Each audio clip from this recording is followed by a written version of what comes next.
by the rivers of Babylon. Yeah, we sat down and we cried when we remembered Jerusalem. We were sick, Lord, near to dying. Oh,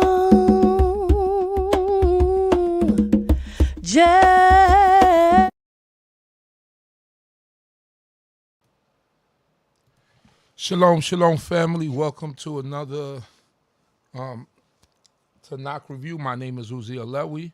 I'm one of the teachers of Congregation BINAH, CHOKMAH, BINAH, located in the Red Hook section of Brooklyn, New York. Our address is 382 Hamilton Avenue, Brooklyn, New York.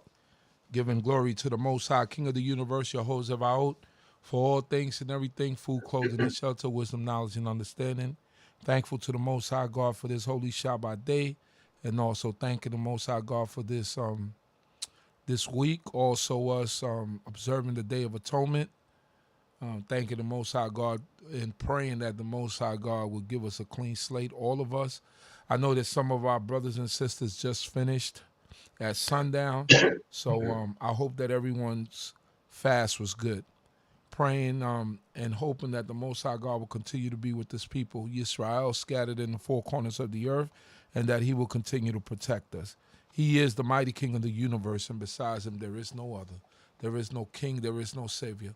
Giving due respect to the leadership of D.C.B, even my brother, Chief Prince Yeriel Ben Yissaskar, praying that the Most High God be with him and his family, his household, that the Creator of heaven and earth will protect him and his family and guide them and keep them. And also to all the brothers and sisters of the congregation, Kobe Yisrael scattered in the four corners of the earth, I bid to you all Shabbat Shalom Aleichem, and I pray that the Most High God be with you all. At this time, we're going to move ahead and go over the portion of the Haftorah for Wayeilech. And with that, we're breaking that down will be none other than one of my teachers and one of my mentors, even Nasik, Zurishaddai ben Yehudah. How are you, Nasik? Great, Baruch Hashem. First of all, I'd like to give praise to the Supreme Eternal Universe, God of my forefathers, God of Abraham, God of Isaac, God of Jacob, and due respect to the platform on the D.C.B channel platform, to the spiritual leader, Chief Prince Yeriel Ben Yissaskar, to the host, Chief Hosea, to the Prince, Chief, brothers and sisters, the Rabbinate, the Maureen, Corny, friend visitors, greet you all in the time of my forefathers, Shalom Aleichem and Shabbat Shalom. Normally I was up in New York, so I'm back down in Florida. You know, everything, thank God, everything was okay. I pretty much just like I left it, except for a few twigs here and there. But before I start off, I'd like to say Adonai Sabtadi Takufiyagi Tiladeka. Oh Lord, down my lips and my mouth should declare praise. Last time I was up, we was talking about Nezavim, and this particular portion that passed us last Shabbat was Wayeilech. And they normally, like I said, when I was up in New York, they normally is read together, you know, and normally in the short years. And the longer years, when we don't have an extra, when we have we don't have the extra month, then they usually be separate. I mean, when we have the extra month, excuse me, when we have the extra month, you know, it usually be separate. And so, being Nezavim, they like I said before, just to go over, is that Nezavim means stand, but it means stand firm. And here we have a chapter that comes with behind it that normally says Wayeilech, Wayeilech, meaning that, you know, he went out. So there's two interesting things I like to bring out in reference to that particular portion, Wayeilech. And that's one of the things I like to bring out is that when they read together, it will seem like it's two opposites, two opposing things, like I said before, and it's worth going over. Nezavim means to stand firm, and Wayeilech means, and he went. So how, to stand firm, Moses was talking to the people at that time, and Moses talking about, and he went. You know, But when we look at it and put ourselves in the equation of it, is that how do you stand firm and move at the same time? And like I say, you stand on certain principles. That's what the metaphorical meaning behind it, that the law, statutes, and judgments that was given to you through the prophet Moses, you stand on those principles. And as you move forward, you know, having principles and not acting upon those principles are worthless. They're vanity. A lot of people say, I got principles that I stand on, but do you act on those principles? Some of the principles that we stand on is the law, statutes, and judgments, the 613 that's given to the prophet Moshe. That's what we stand on, that we're supposed to abide by, and not only abide by, we're supposed to act upon it. But one of the things we read past, because I know it's normally read during Shabbat Shuvah, Wayeilech, and also we know that that's the portion that's read before Yom Kippur. Yom Kippur is an interesting thing, interesting day, because we're the only people on the planet that has one particular day that we can, atone for our sins.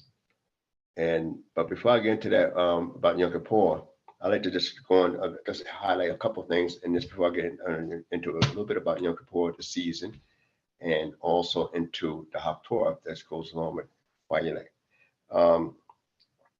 One of the things I like to go back to in dealing with this particular portion is that we was told that man does not live by bread alone, but by every word that proceeds from the mouth of the Lord does man live. So we know Moses was a living example of that, because we was told earlier that, when he stated that he's an example of what a man can do with the words of the Creator, because Moses was on the mountain 40 days and 40 nights, didn't eat or drink. Now, we didn't say he fasts. See, fasting is when you put an affliction upon yourself, whereas Moses wasn't in a state where he was actually fasting. He wasn't in a state that he actually was fasting. He just didn't eat and didn't drink for 40 days. So he was on a different level at that time. When we went to Yom Kippur, we abstained, but we abstained for the purpose of punishing ourselves. Moses didn't go up there to punish himself. He went up there to gain a higher sense of awareness of what the Creator would want out of us. So that's one element we can look at. Then what's also interesting is that the transition of power that was in Nesavim. Using transition of power, some leaders don't know when to step down when they get to a certain age and make way for the future. Moses was one of the leaders that showed a magnanimous way of a great leader stepping down and making room for the future of leadership of the nation that he cares so much for. One of the things I like to look at is that, and tied on to this particular portion, and we're going to the 31st chapter of Deuteronomy, it says, and Moses went and spoke these words unto all Israel, and he said unto them, I'm 120 years old this day. I can no more go out and come in. And the Lord has said unto me, thou shalt not go over this Jordan. Now, what is puzzling is that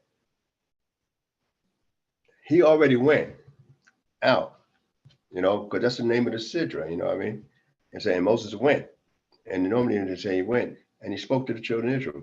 But then he said, I'm 120. So he used this time element and say, I'm 120 years old, and I can no longer go out and come in. What do he mean by that? You walking now. You're getting messages from God already. You giving us a sermon that lasts approximately 37 days. And you doing it and rising up every morning and talking and giving us a lecture on the latter days and what's expected of us as a people. You even have your replacement. He's getting in, he's being charged as well.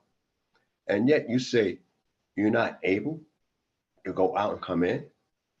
So what do he mean by that? That's something to explore a lot more amongst the teachers, because he's obviously, at the end of the book, it says, Moses' eyes were not dim, nor his natural forces abated. And as we get close to the very end, one of the saddest things is that when he went to intercede for a people, that the most sad, another sad part of the book I find is that he goes and ascends the mountain alone. So he went into Egypt with a brother. He even accompanied a brother to his last step. But when it comes to Moses, he leaves alone. That's something to consider. I mean, you would say, wouldn't somebody accompany a guest at least partially off, or somebody you care about at least a part of the way? Why is it everybody stood still while Moses walked? That's something to consider. If you can envision such a scene as that. Then it goes on, and after he encourages, he writes a law in the ninth verse of the same chapter.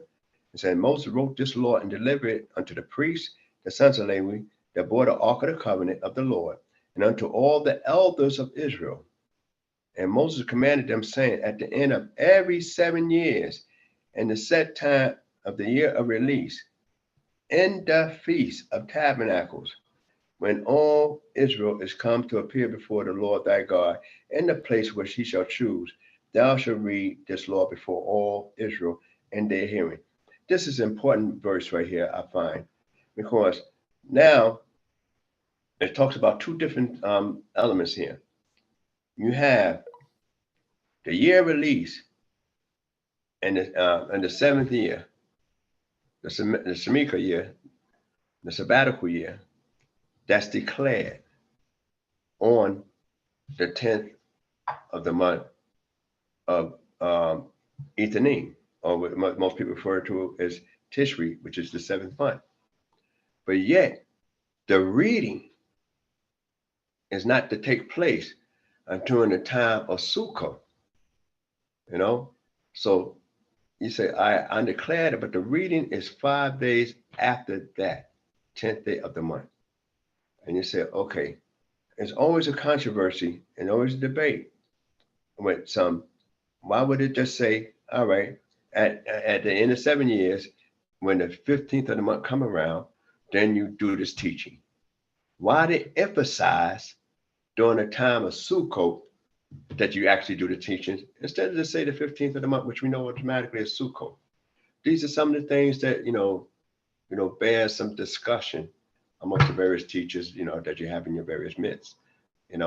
Why not just say, 15th of the month, we're going to have this lecture every 7 years. Everybody come out to learn. And you notice that one of the things at the beginning of this particular portion, when we start off, Moses wrote down a copy. So that means the priest got a copy, the Levite, and the 12 elders of each tribe got a copy. So you had 600,000 men of war plus. So when all those people who know what is written.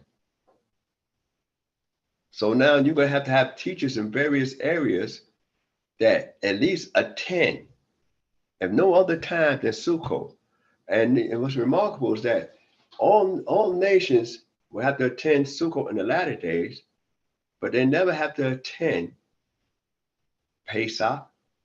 They don't never have to attend Shavuot, but they all must attend Sukkot. So that's a thing to consider and discuss, because now that's when we're doing our most teachings. So that's something to look in the various congregations, when we talk about Sukkot that's coming up right around the corner, that how important it is. When George not mentioned with Pesach, George mentioned one time with Shavuot, and when we get to Sukkot, George mentioned twice. And if it's joy to listen to somebody give a sermon, somebody give a drach, somebody to talk about what the books say? Is joy, or is that taxing? How would you view that?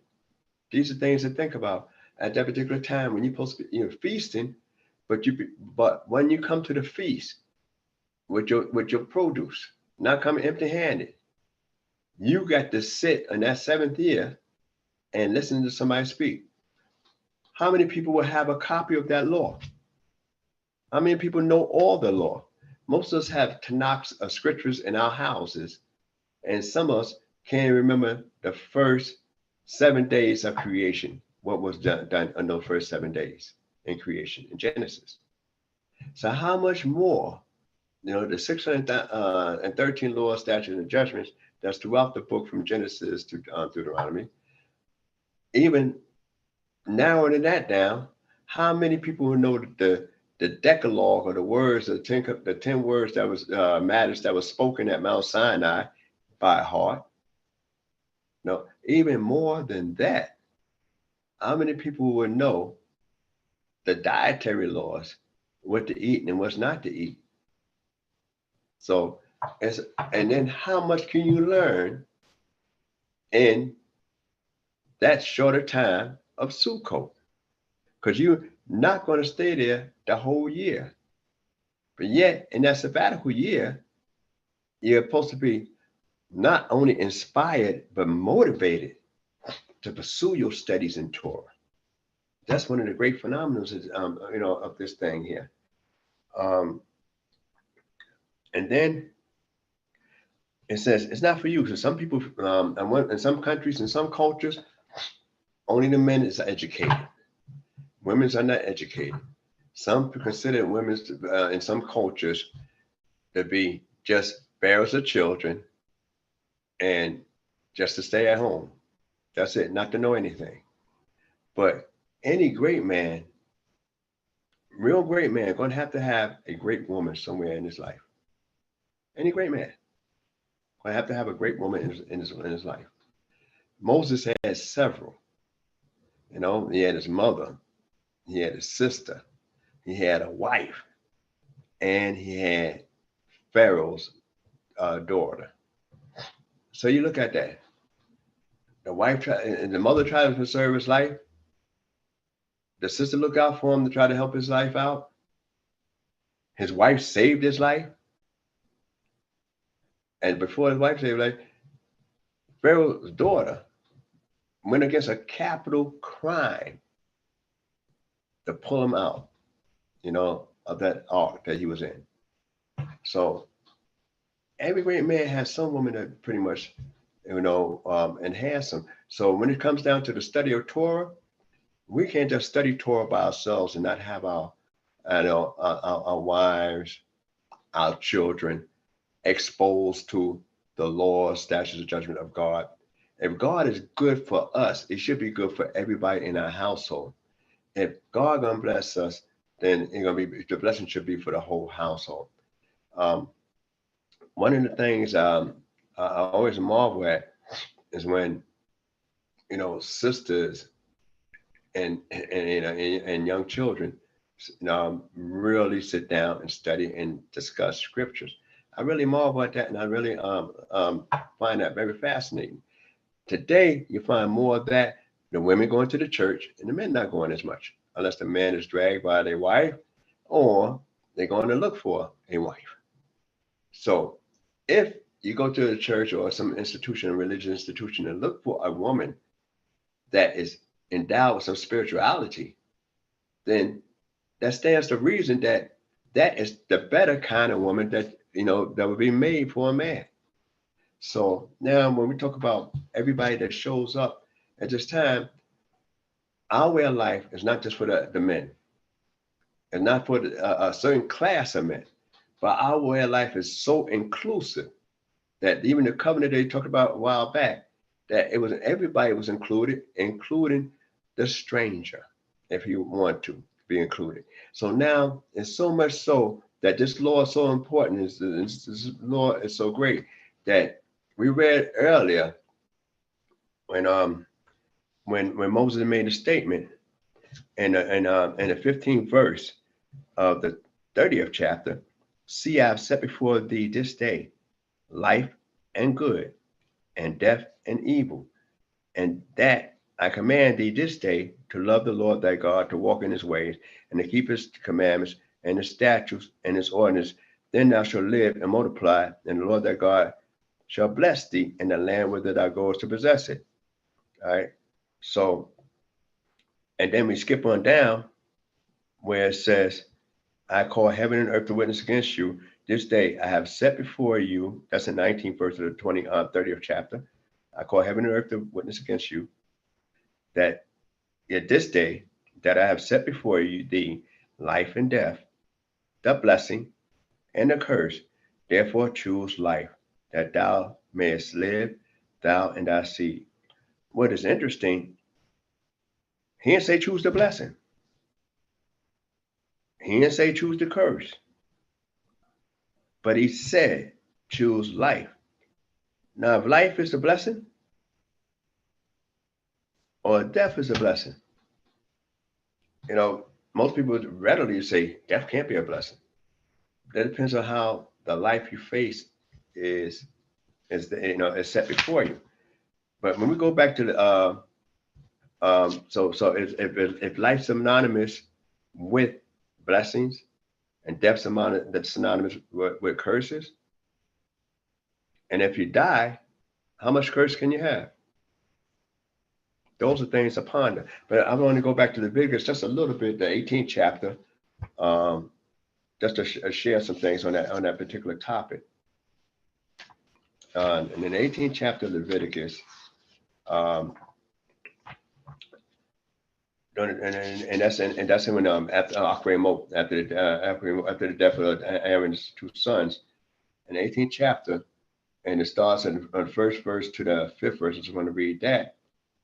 And it said, and the Lord spoke unto Moses, saying, speak unto the children of Israel, and say unto them, I am the Lord thy God.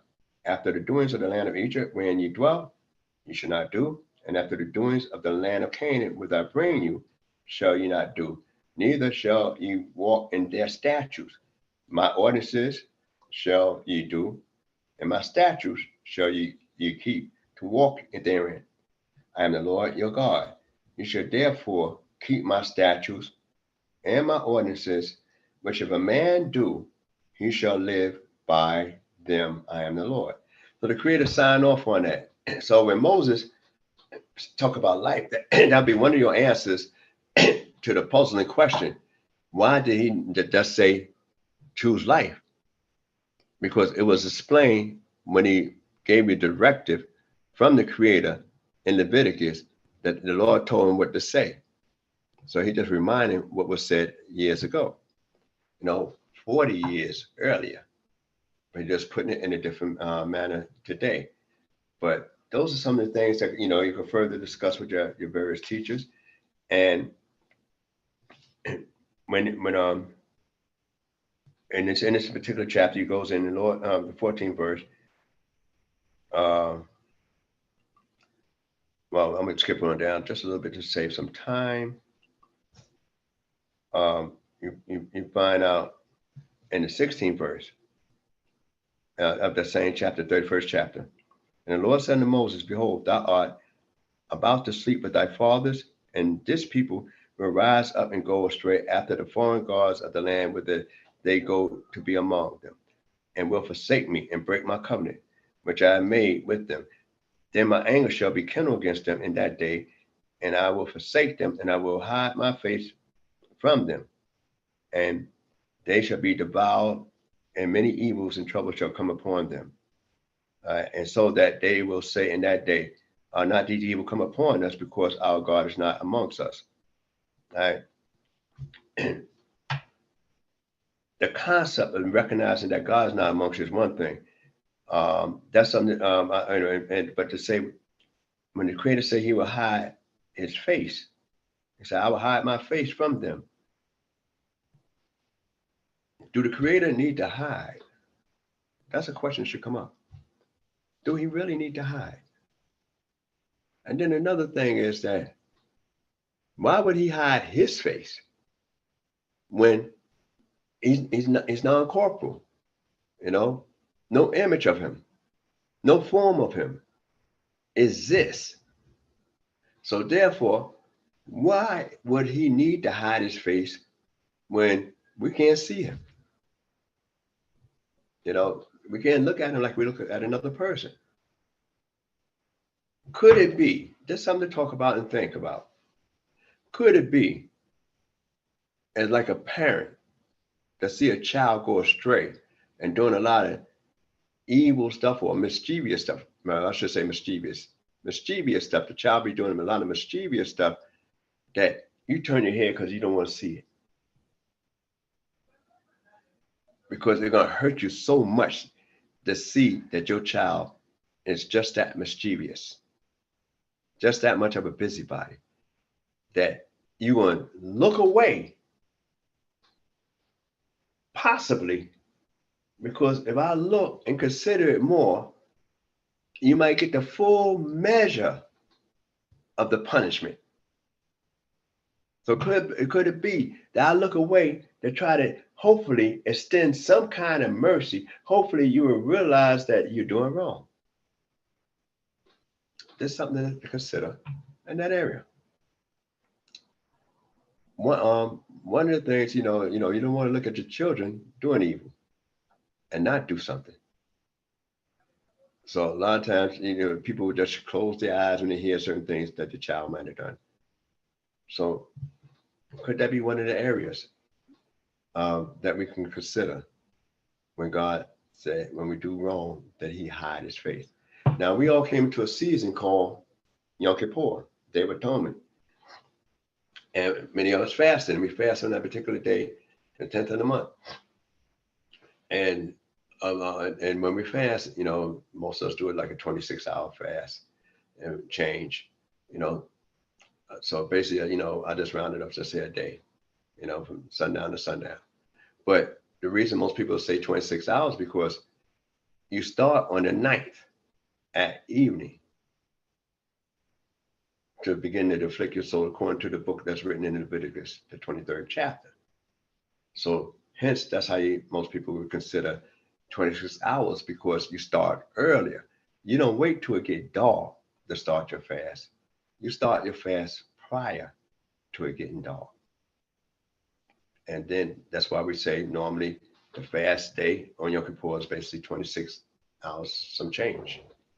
All right, so another thing is that why would the Creator want you to prepare early to afflict your soul? And afflicting your soul, what is the soul? You got to ask yourself, what is the soul? What am I really punishing? Those things we must consider. Some people read the book of Yoel, and they see that, when Jonah, and the book of Jonah is the only Haftorah during that particular time of the year, the only Haftorah that the whole book is read. Fortunately, it's only about 4 chapters, but it's the whole Haftorah. And what is interesting in the Haftorah, when we have a God that's willing to forgive and willing to pardon, as we're going to get into the Haftorah for this particular part of Wayeilech, which is normally read before Yom Kippur, is that the story is not so much even about Jonah. It's about alien people. That's one of the great things about it, that it's more about alien people than about Jonah, and so when we look at it real strong in that area, is that you find everybody turning to God, praying to God, trying to get right with God, trying to save life. And yet, here's a prophet of God running away from God, trying to avoid helping people return to God. That's one of the strangest stories ever that we read on Yom Kippur. The story is not even so much about Jonah as opposed to the people that turn. Because we know Jonah's name, but we don't know the king. We don't know the sailor's name. We don't know any of the people or other characters in the book, what kind of fish that swallowed Jonah, none of that. The people on the boat, when Jonah fled from the presence of the Creator, one of the interesting things is that how do you flee from the presence of God unless you close God out your mind? That's the only way you could possibly say, I'm leaving the presence of God, when the Creator's everywhere. So you got to shut him off and psych yourself out that this God doesn't exist. And what's so interesting is that when you reopen up the beginning of the story, Jonah's constantly going down, down, down. Not just in the boat, not just when he was thrown into the depths of the sea, not just when he went into the belly of the fish, but he also went down spiritually. That's something to consider. A man of God, a prophet of God, that was told to tell some people, and then he was reluctant. And when the people were so caring, they said, let's cast a lot. Because they prayed to God and their gods. And then when they prayed to their gods, when they seen a little drama hitting, and they know that this is unique, that what they did, they prayed to their gods and they said, look, we got to find out who's the problem. Rather than accuse one another, they said, let's cast lot and leave it to the hands of fate. That sounds really phenomenal, like our scapegoat that the Kohen do on Yom Kippur. When he cast the lots, he leave it to the hands of fate. He don't say, I like that goat better than the other. He's told to cast lots. The sailors cast lots in that story. And when they cast lots in that story and the lot fell on Jonah, they didn't go out to accuse him. They asked him several questions, who he is and what he done.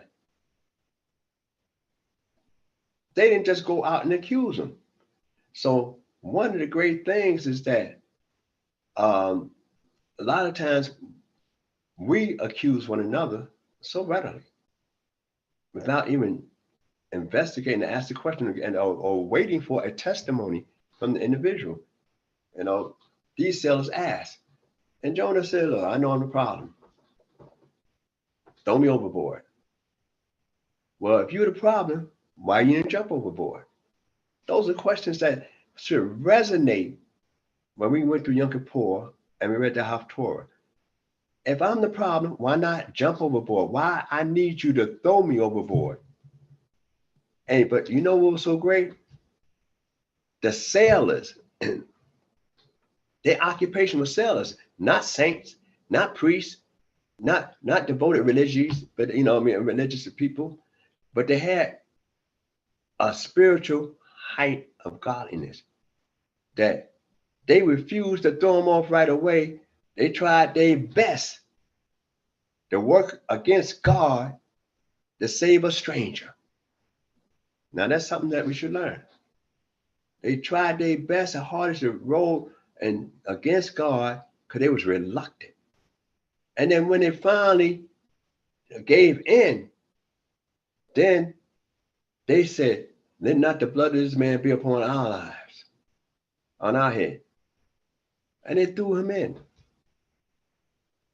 And then when the waters and everything, the storm ceased and everything calmed down, every man prayed to the God that Jonah serves for thanks. That's a great thing and a great lesson for all Israel, not just for Jonah.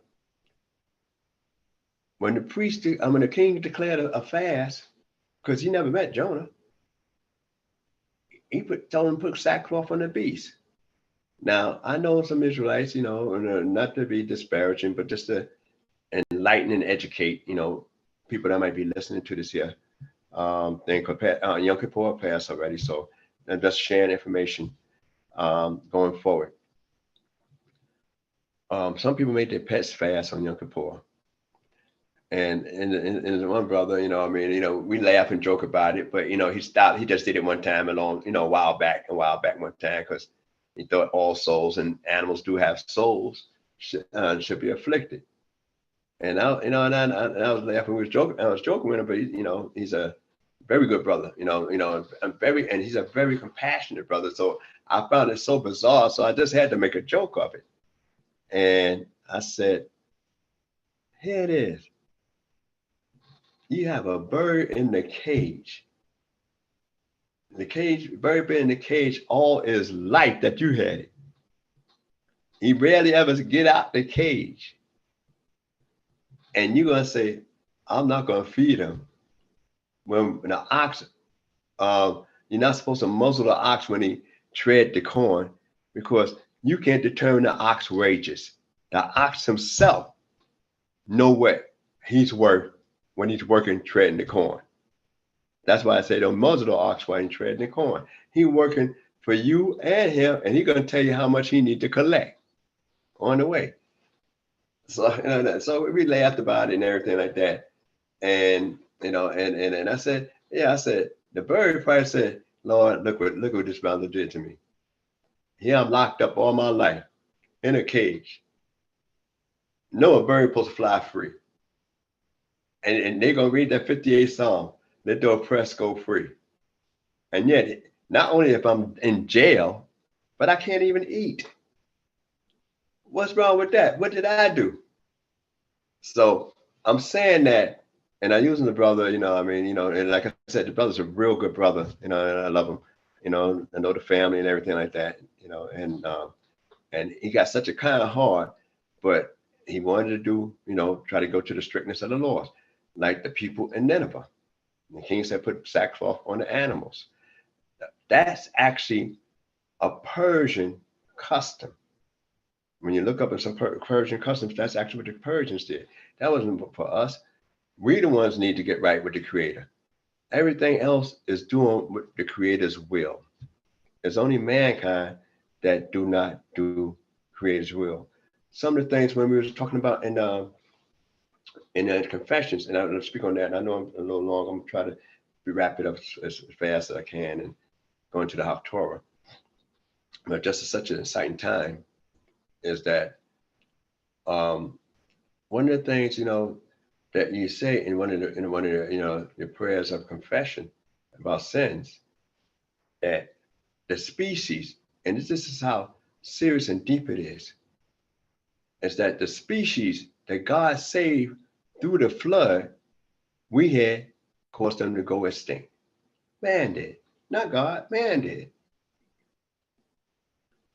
Can you imagine that? That the very animals that made it through the flood with Noah and the 3 sons and the 4 wives, we caused them to be extinct. So we have a lot to answer for and got a lot to consider as human beings going forward. One of the things about, and that's just what we owe with the Creator. One of the things about grudges, you know why children don't carry grudges? And I was talking to a brother today that I didn't talk to in a long time, and we said about children don't carry grudges. And I said one of the great things is, 1, they want to be happy. 2, they don't live in the past. In order to carry grudges, you must constantly live in the past. That's not where you're gonna carry them. If you drop it off, then you ain't living in the past. I'm looking ahead. So I'm just gonna finish out this last part when in the 26th verse of the same chapter, it says, well, the 24th verse, I should say.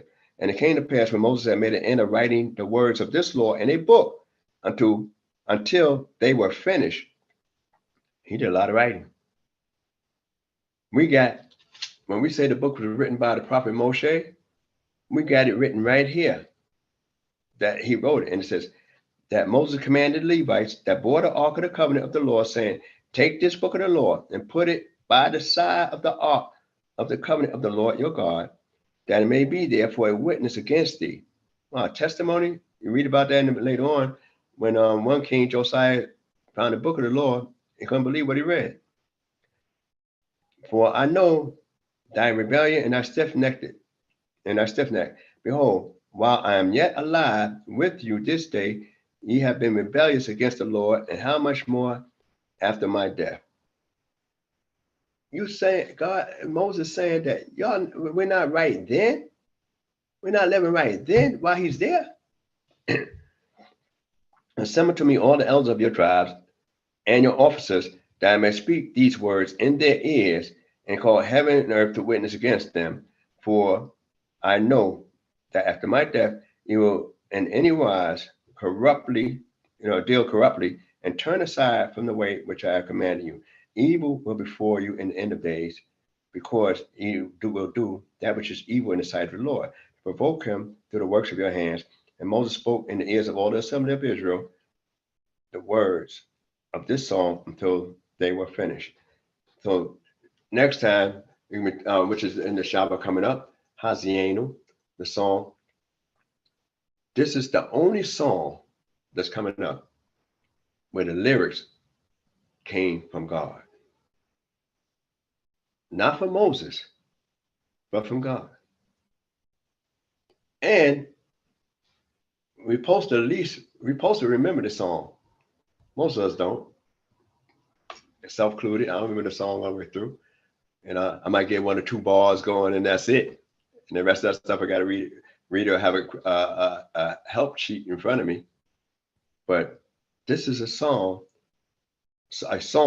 rather, that we're supposed to commit to memory.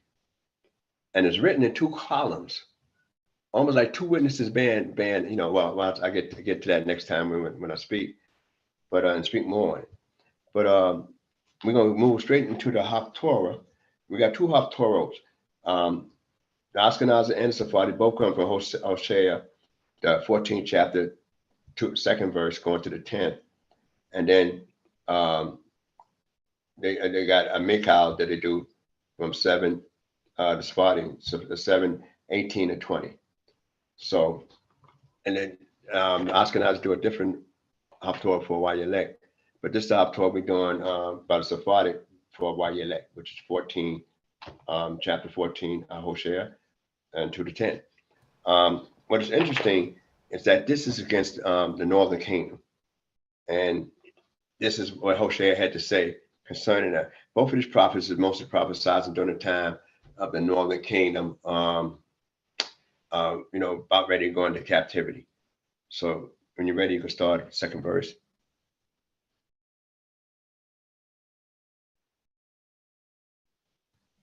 Shalom. Can you hear me, Prince? Yes, I hear well.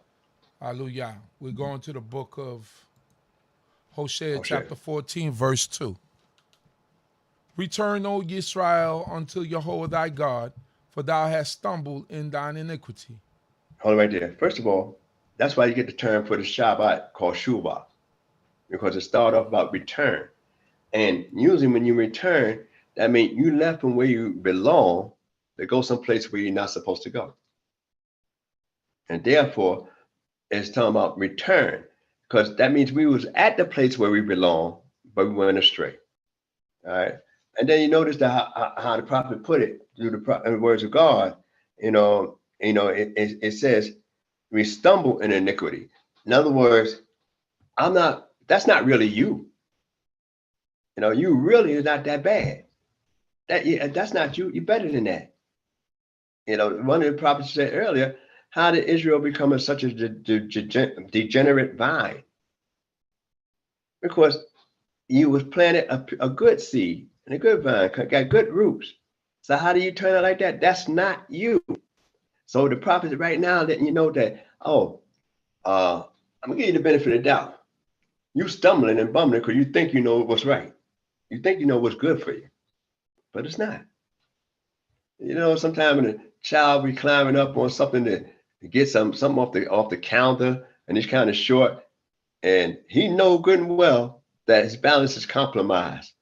But what do you want at the top of that table, whatever the case is, he gonna try his best, or she gonna try her best. The child gonna get up there, try to pull himself up, and if they almost got it and fall, now they're mad and crying. And a lot of times they throw the thing away that they went and got, if they got it in their hand at all. So the Creator gave us a thing where we stumble. But let's read a little bit further. What it says here, third verse. Verse 3 reads, take with you words and return unto Jehovah. Say unto him, forgive all iniquity and accept that which is good. So will we render for bullocks the offering of our lips. Ashur shall not save us. We will not ride upon horses, neither will we call any more the work of our hands our gods. For indeed the fatherless findeth mercy. Hold it right there. Hold it right there. All right. Now, one of the things is that a lot of people think because we bring burnt offerings, you know, people that don't know our way of life, that guarantees us forgiveness for sin. A lot of people say the temple's not standing. So how do you atone for sin? A lot of people say, well, you're not offering any sacrifices. You don't have the scapegoat. How do you atone for sin?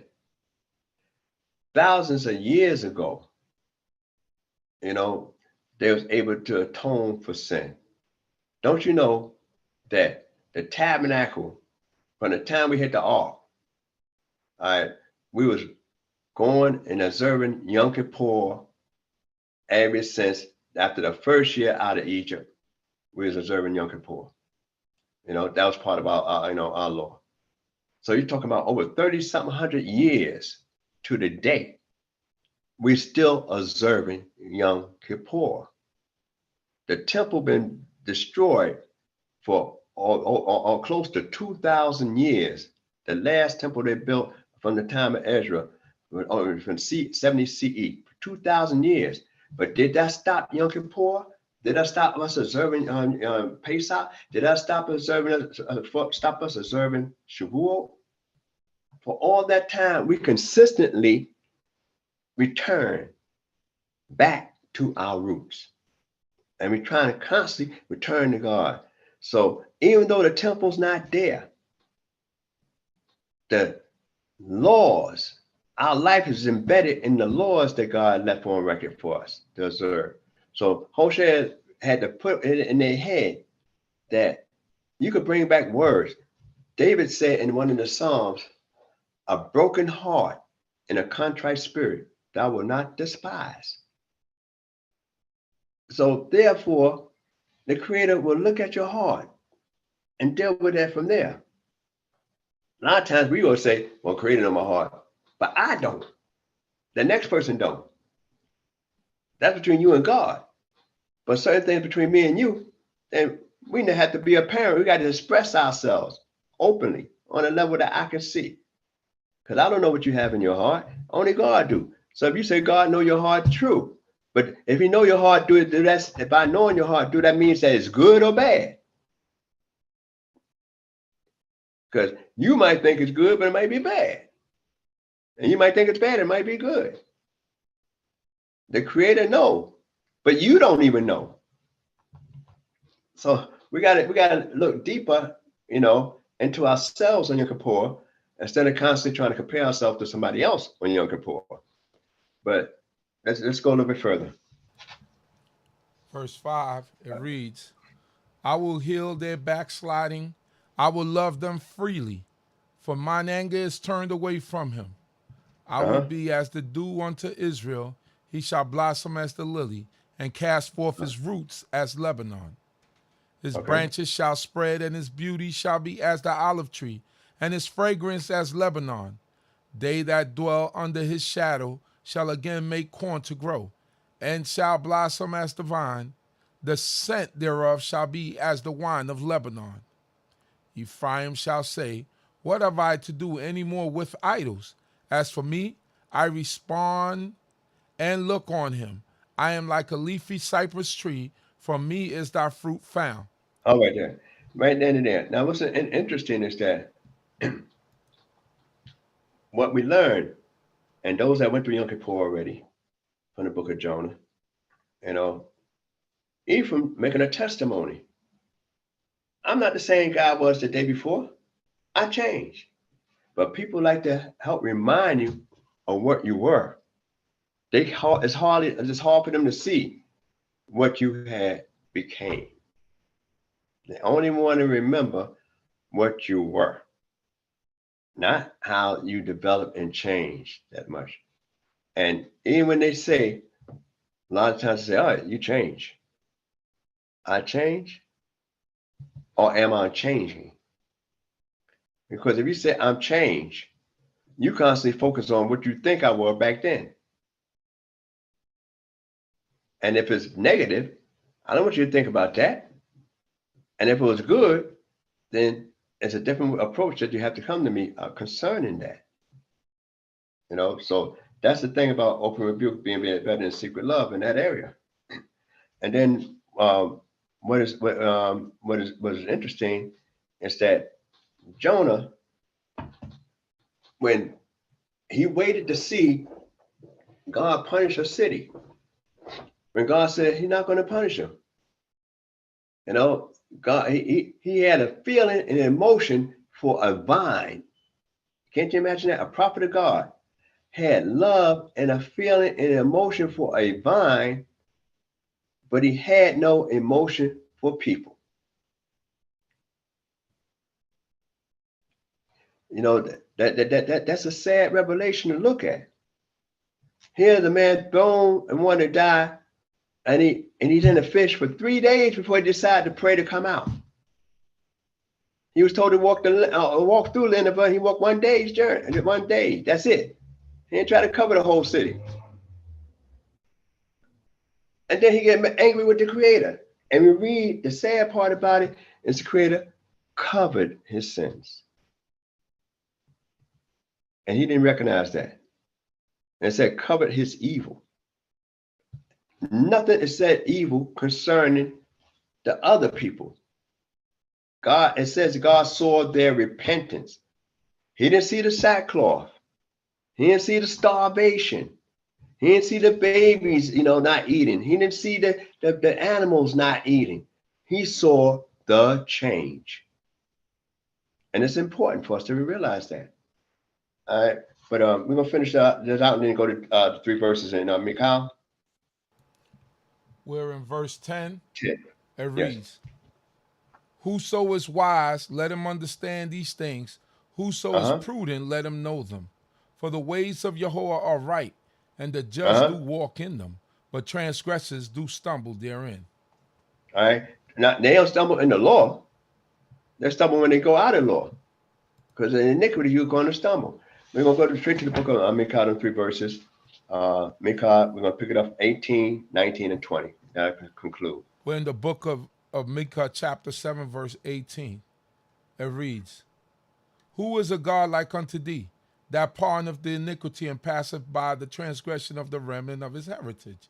He retaineth not his anger forever, because he delighteth in mercy. Hold right there. Now, before we go further, God delighted in giving mercy. God delighted in showing, you know, a pity. God delighted in that. He don't delight in destroying the wicked, but that the wicked should change from his evil ways. That's part of the prayers of petition we have. That you don't delight in the death of the wicked, but that they should change. That's the reason why we can pray and ask for forgiveness. Because that's what God desired for us to do, to get back on board. That's phenomenal. No religion that exists prior to our way of life have anything remotely like that. Remotely like that. Let's go on a little bit further. 19. Verse 19 reads, he will again have compassion upon us. He will subdue our iniquities, and thou shalt cast all their sins into the depths of the sea. Thou wilt show faithfulness to Yaakov, mercy to Abraham, as thou hast sworn unto our fathers from the days of old. Hallelujah. Hallelujah. That 20th verse, what is the faithfulness that was shown to Yaakov, and what was the mercy that's shown to Abraham? Those are deep discussions that need to be going on, you know, concerning our patriarchs. You notice they left out Isaac. They went from the first to the third. They didn't talk about the middleman. So I know I went kind of fast in reference to that.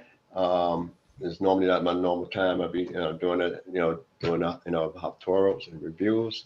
and but we're almost at the close of the season. But I wanted to make sure, being I didn't want to get too far behind Yom Kippur and the season that's about that we just went through, because you notice that the study of Torah in the Shemitah year is done during the beginning of Sukkot in that 7-year sabbatical year for all people in the nation. Even a stranger could come and hear what the words of the Lord is. Most brothers and sisters, one of the things I find strange is that brothers, well, I'm gonna focus on the Escalon chief men, that they leave the burden of the job to a few chief guys, knowing that they have families and have more obligations and participate more, instead of them coming out and see if I could put my hands to the grindstone, see if I could put my hands to the wheel. I mean, we don't expect everybody to have the same amount of input, but we expect for everyone to be able to have some input in the development of this nation, especially with the chief man, because there's no nobility without responsibility. And how can you be a noble person if you just sit back and say, oh, so-and-so gonna handle it, so-and-so is handling that? That means you don't consider your brother or your sister need a break sometime, that they got to do this here and you benefit from it. So that would make it look bad, and so we got to consider how, when we say for the penalty of usury, we said that in some of our prayers. And sometimes we don't think by not participating, not supporting an individual or a group of people or an institution, that we're not using it. You're not dealing with usury. But usury is a lot deep. So when we've said all those different, prayers of ask for forgiveness and the sins we committed and the sins that we can't remember, then we got to make a change and hopefully that the list gets smaller in our life each year, and then we constantly be inscribed in the book of life. One of the things that I'm going to close with is that when Moses was standing up on the mountain and he told the Creator, is when we had the sin, when we commit the sin of the golden calf,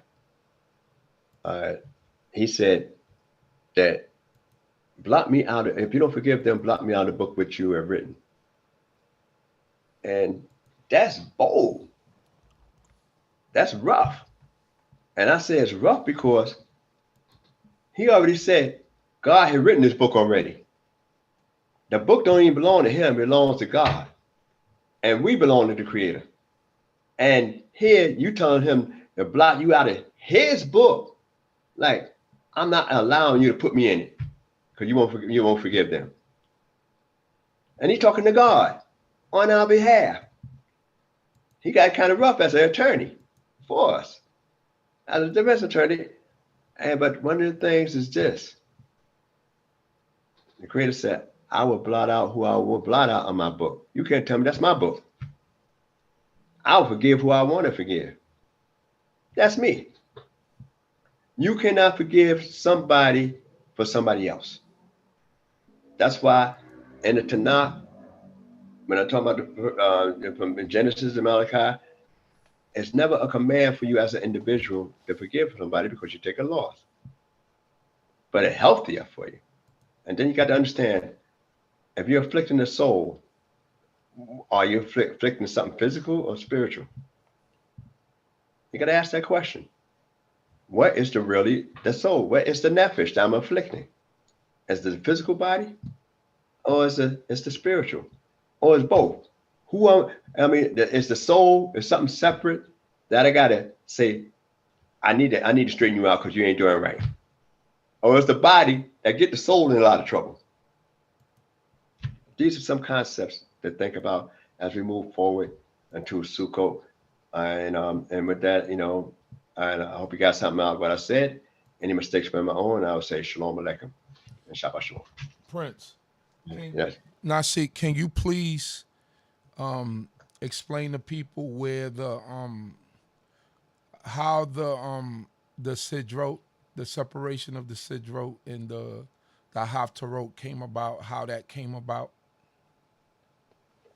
Well, there's no clear date on neither one of them, but it came about according to the rabbis, those that canonized the book, and they say, this is what we're going to read, and it stops to go from this portion to that portion.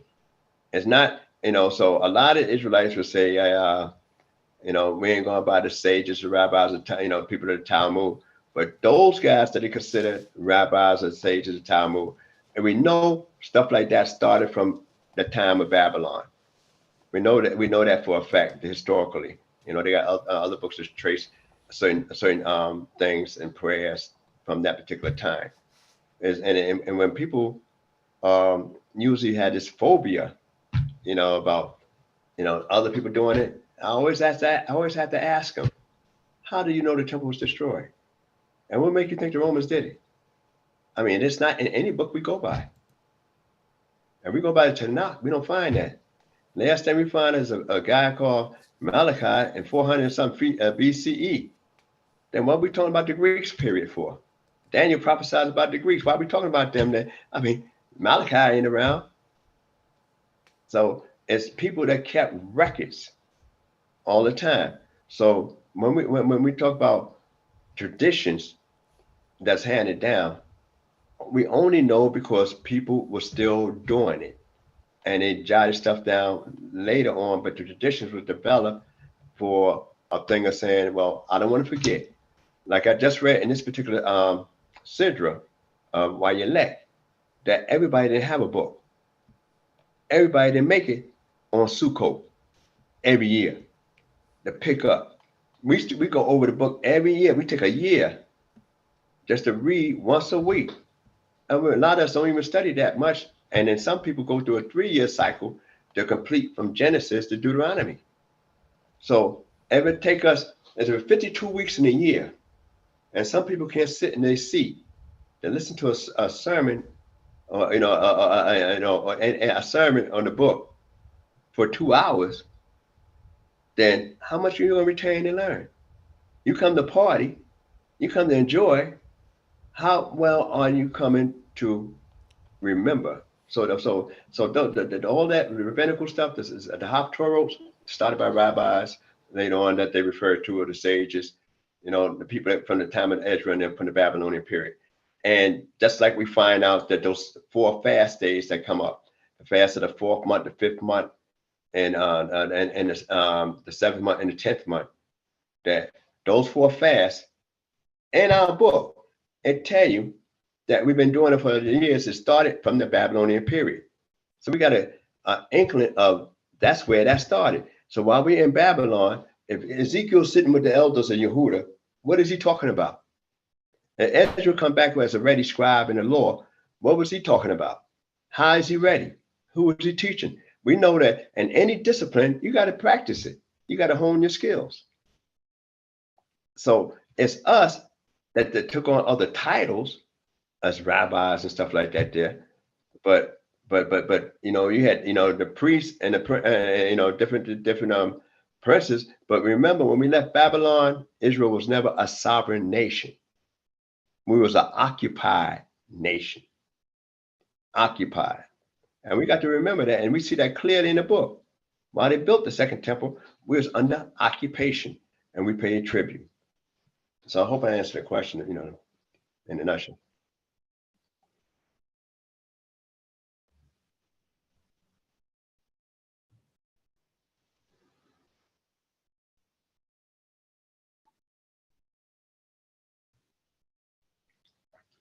Okay.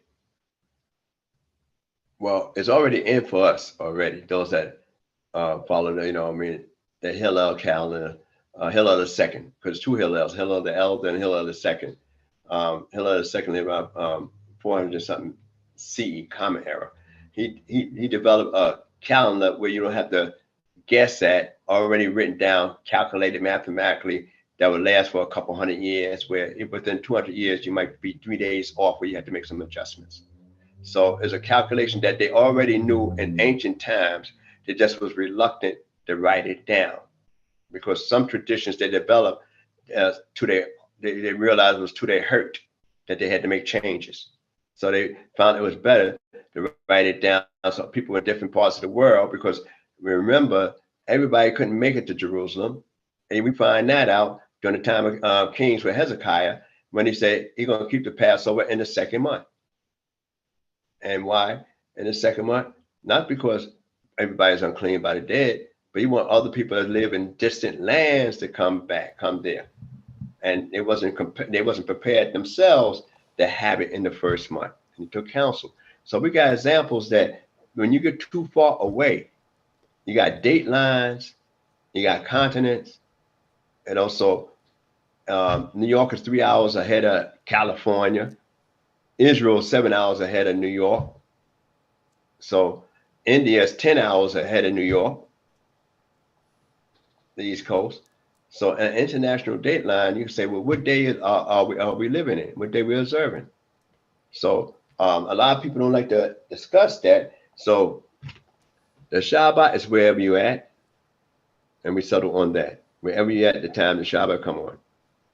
But when it came to the holy days, it was what time it was set for Israel. And that's dealing with location as well as time. Question.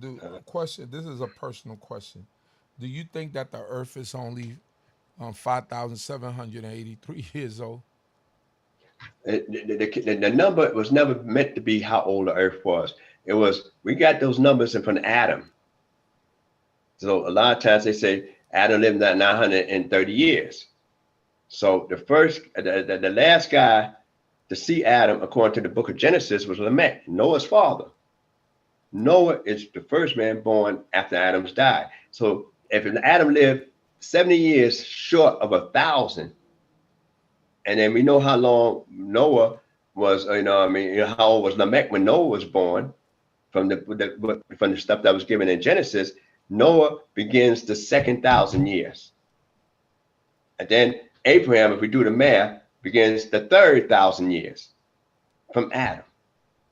So what they're calculating is from man, the guy they call Adam, the first man that was created by God and formed of the dust of the ground, until now. Not how old the earth was, because Adam wasn't here when the earth was set. Okay. Next question is, what's the difference between sin, iniquity, and transgression? Oh, well, sin, iniquity, and transgression. That's a good one. Well, it's easy to say they're all wrong. That's number one. That's the easiest way to start off. Every last one of them is something that God don't care for. All right. Now, the sin is the most trickiest part, because when you say sin, in the translation, like a woman have a child, and she bring off a sin offering, or a man become unclean by night, and he brings, may bring a sin offering or something like that, but from the seed of copulation, whatever the case is, those are not a violation of a law. It's just a ritual impurity. So a lot of times when we talk about sin, it's not even a good translation, from one language, from the Hebrew language into the American English language. So now transgression is a lot more clearer. You're going against something that's established. That's a transgression. That's very clear. So something that's really established, a rule. Now, what could be a problem is where you at and what is the rule and what's the law. So we only going to deal with transgressions going against what is established according to God's will and not according to American society. So we got to look at what rule of thumb that we use and measure up against transgression. All right. And when iniquity is, a little bit, a little bit more difficult, but if I could try to sum it up in like I say, all mistakes, but just my own. But if I was to try to sum it up, iniquity is pretty much people trying to look for loopholes to get out of stuff, you know. And they say, what can I get around? How can I get around this? You know, so so you work on an area to say, well, could I escape this here judge, this law? Could I work around this law? So those type of things, I'll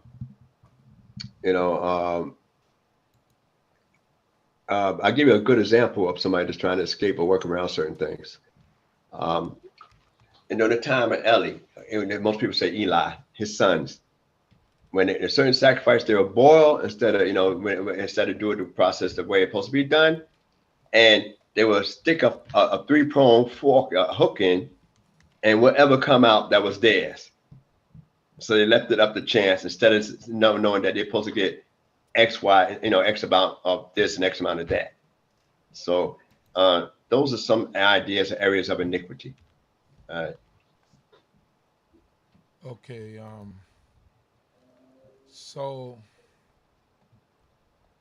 can I just chime in on the definitions of each one, if you will allow me, Prince? All right, great.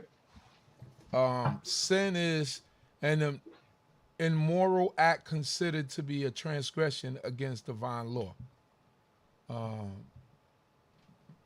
If you could, iniquity is immoral or grossly unfair behavior.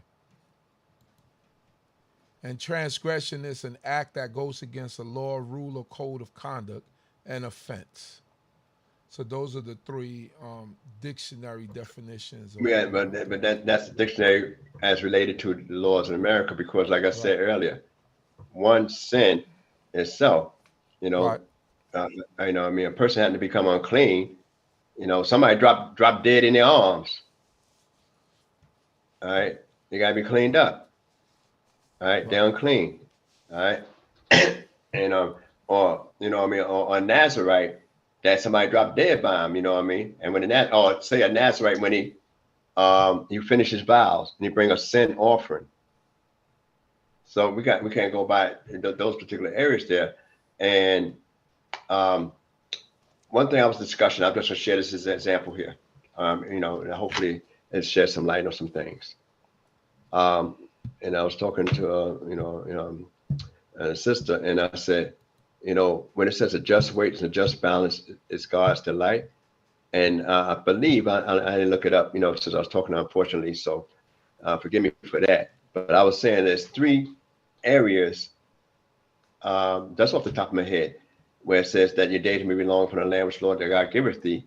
And that's one was with the honoring your parents, and the other one was with a bird sitting on its eggs, a young, and you let it go, let the mother go. And I think the 3rd one, I'm not sure offhand, so I'm not saying that, mistakes be on me. Diverse measures and measurements. Because that could cause hostility where you could lose your life. But one of the areas I'm looking at and how serious it is, and people just figure, okay, I got 40 pounds. Let's say I got 5 pounds pieces of silver in my bag. All right, and you got 3 pounds of silver and 2 pounds of rocks to balance the bag. All right, or you would say, okay, I'll give you a better one. A yard. Usually a yard is from the tip of the finger, or to the center of the chest. Or we say a span, a hand, maybe a hand's breadth. Or you might say a cubit, basically from the tip of the hand to the elbow of an average guy. But suppose a guy happened to be a midget and he's selling material. He said, I gave you a yard, look here. But he a midget, He 3 feet nothing. And he's pulling out a yard like that there. I said, I'm giving you a yard because this what the measurement is, from the tip of my finger to the center of my chest. That's a yard. But his yard is not the same as a yard that's a guy that's maybe 8 feet tall. And he go from the tip of his finger to the center of his chest. So you have to agree on certain measurements and weights. It had to be across the board.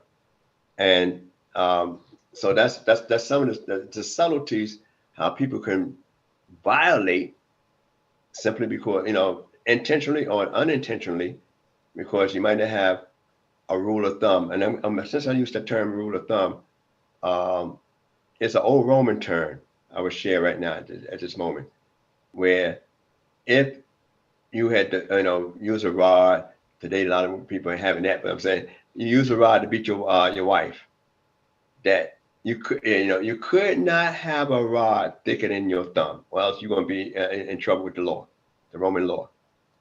So now, suppose you got one of them Sasquatch hands, so your thumb might be twice the size of my thumb, and your one thumb is twice that thick. And then what kind of rod you going to use? Is it going to be oak? Is it going to be a rattan? It's going to be a bamboo? Or what kind of rod you going to use? That like that. But basically a rule of thumb was, that's basically where it comes from originally. The rod that you could use to administer punishment had to be according to your thumb. So that means that the law wasn't equal all the way around. You got big thumbs, thickness, and little thumbs thickness. Hallelujah. Torah Yehoah. Right. Hold on. Give me 1 second here, Nasik. Hallelujah. Torah Yah for you, Nasik. Praying that the creator of heaven and earth be with you and bless you. Thank you for once again giving some of your time. And I guess next week will be the last. We would have completed the Haftorah portion of the Torah, and I guess after that we'll be looking into some different endeavors. Well, I think let's say I was thinking about the Psalms myself ahead of time. I was debating between Psalms and Proverbs, but I said Psalms is more readily read around the world, so I figured I'd take Psalms or something like that. I'm not sure. We could talk about it. Okay then. Shabbat Shalom, everyone. To all of you that are on here, please go over to the Uzi Alewi channel, where we will be playing some music. And I pray that the Most High God be with you also. If you stay on the post, it will redirect you to the Uzi Alewi channel and to that post with the music. Shalom, shalom, and I see you all over there. Hallelujah. All right.